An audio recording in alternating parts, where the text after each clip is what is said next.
Imagine it's 11 p.m. You have a deadline tomorrow, and suddenly, blue screen. Your files, your work, your photos, everything is locked. Most people would panic right now, rush to a repair shop, and spend $50 just for someone to wipe their drive and reinstall Windows from scratch. But don't do that. This laptop isn't broken, and you don't need to rush to a repair shop. Instead, I'm gonna show you how you can fix it easily at home in just a few minutes. The internet is full of a generic advice that often doesn't work when you're actually stuck in a boot loop. That's why if you're facing this problem right now, this video will be a goldmine for you. But even if your PC is running fine today, you should probably save this or take notes. As long as you're using Windows, these 5 commands will eventually save you both time and money. I'm going to walk you through the exact sequence of commands to diagnose and repair your system step by step. But more importantly, make sure you watch until the very end, because I'll be sharing a specific fail-safe method to recover your personal files even if your system remains completely unresponsive. You don't want to miss that part. It's the ultimate lifesaver when everything else fails. Let's get to work. Before we run the commands, we need to open the command prompt with admin privileges. If you can still log into Windows, simply press the Windows key, type cmd, right-click it, and select Run as Administrator. This is for those of you who are experiencing crashes but can still reach the desktop. But if your Windows refuses to boot, you're likely to see the automatic repair screen. From there, navigate to Troubleshoot, then Advanced Options, and finally select Command Prompt.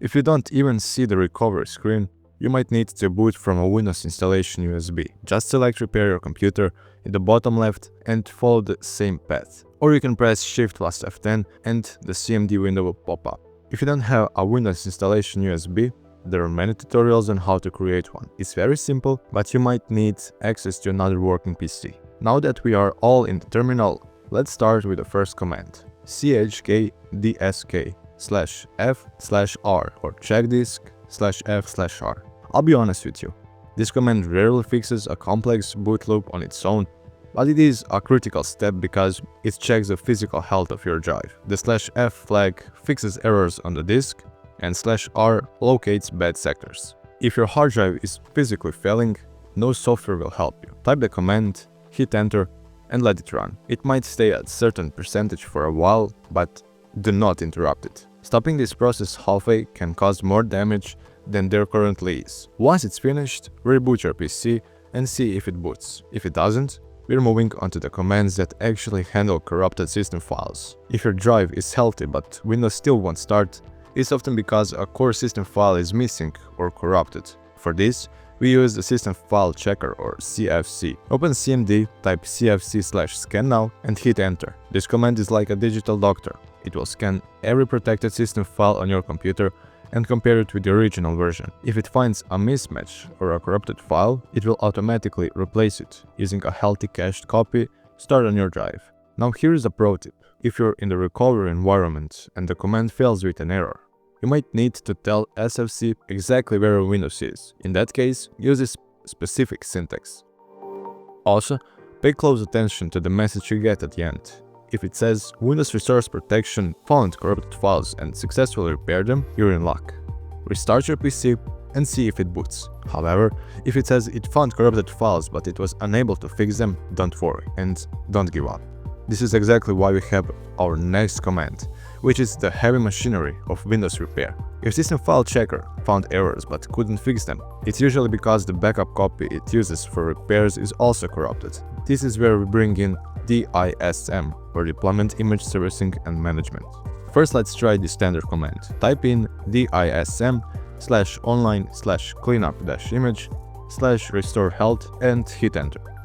For many of you, this will start repairing your Windows image immediately, but if you're in the recovery environment and you just got an error 50, you're probably thinking, great, even this doesn't work.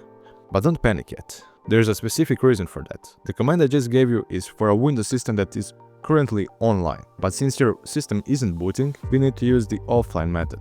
Most tutorials skip this, but here's how we do it. Type in this command. This command points DISM directly to your offline Windows files on the disk. It's a much more powerful fix that works even when Windows is completely unresponsive. Let it finish, and once it's done, run sfc/scannow one more time to let the doctor finish the job with the newly repaired files. Now if you get an error 3 saying it's unable to access the image, there is likely one possible solution left. That error usually indicates deep problems with the partition table or the Windows installation directory itself. Let me show you the last possible fixing method. If that fails, I'll show you how to back up all your files from the screen you're on right now and proceed with a clean Windows reinstallation. Because I have to be honest with you, at that point, it's the only solution left. Before we start, we need to check if your PC even recognizes that Windows is there. Type BSOD edit and hit enter. If you get a message saying the boot configuration data store could not be opened or the requested system device cannot be found, I have to be real with you. Your boot partition is likely gone. If you then run bootrec/rebuild BSOD and it shows total identified Windows installations is 0, then your OS is essentially invisible too. In that case, don't waste any more time on commands. You should proceed with a reinstallation. But wait a second before doing that. If BSOD edit actually shows you a list of paths and configuration, there's a still spark of life. In that case, run these commands. The first one is bootrec/fixmbr. This repairs the master boot record. Then try running bootrec/fixboot to write a new boot sector. In the end, run bootrec/rebuild BSOD to refresh the boot list. If these commands don't get you back to the desktop, we officially exhausted every software fix in the book. But as I promised at the start, your files don't have to die with your Windows. Let me show you that secret Notepad trick to get your data out safely. To get your files out, we're going to open Notepad through the command prompt. Type in Notepad and hit enter. Then click on File, then Save As, and suddenly you're browsing your entire disk.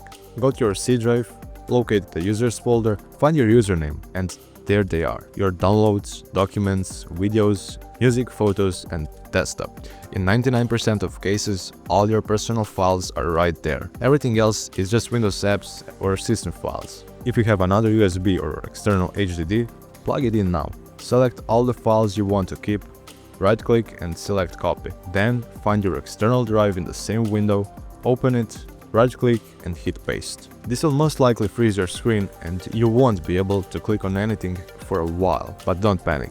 It depends on the size of the files you're moving. The system is just performing the copying task in the background. Now you can sit back and relax, because your data is safe. The only thing left to do is a fresh Windows reinstallation, but that's the easiest part. If this video saved your data, hit that like button, because it really helps the channel. And if you want to see more professional tech fixes and deep dives, make sure you're subscribed. Thanks for watching, and I'll see you in the next one. Goodbye.